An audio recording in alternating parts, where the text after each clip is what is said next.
Reading from PHP files is as easy as writing to PHP files. Basically, it's a one-liner in PHP 5. So you just go like this, file get echo file get contents. Let's echo out the log file that we wrote. File read, there it is. Let's look at it here. We see that there are new lines in the text file here. When we put it out to the browser, there are no new lines. There's a nice little function in PHP to convert that. It's called new line to BR, which is a very good name for it. Can you remember it quite easily? And then you have a page that looks like this. So you have in the website, you have the same display as it actually looks in the text file. I actually, in my programming, do a lot of parsing of text line by line, and I use another function called file simply. File text. So now lines is an array, and I can run through the array. Lines, line. So here I've got a line. Each line will appear here, and then I can output it like this. So let's put a horizontal line between this so that we can see the break. Horizontal line. And we'll take a look at it.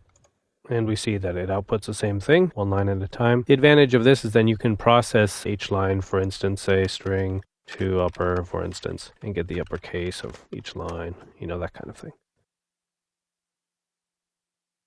So let me show you an older, more difficult way of doing it, because you'll probably see this in old programs that you work on and change. So the way they do this is make an object, open the file. We're going to open up log text again. We want to read it. That's what the R stands for. Then have a little while loop here. Do while as not the file. End of file. Send the object.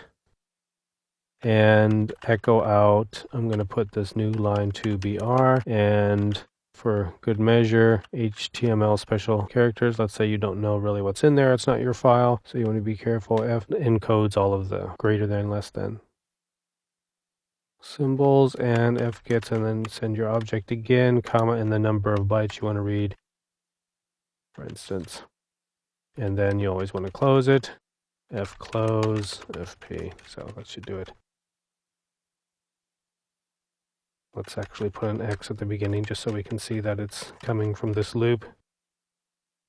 And there we have it, another way to output your text. You see here that there's an extra line at the end. But you'll see this code in older programs, but the best way now with PHP 5.2 is to use either file get contents and file itself to either get a string block or an array. With file get contents, it's actually a powerful little thing. You can also get websites, for instance. Let's put another break here and just say echo file get contents http //www.php.net.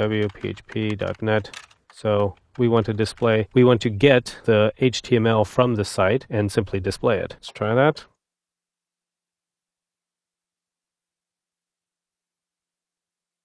And here we see it output our text and then went and got the HTML from the PHP page and displayed it on our page. So some very powerful commands to output files. 2 one-liners the old way, and a way to get text from external websites.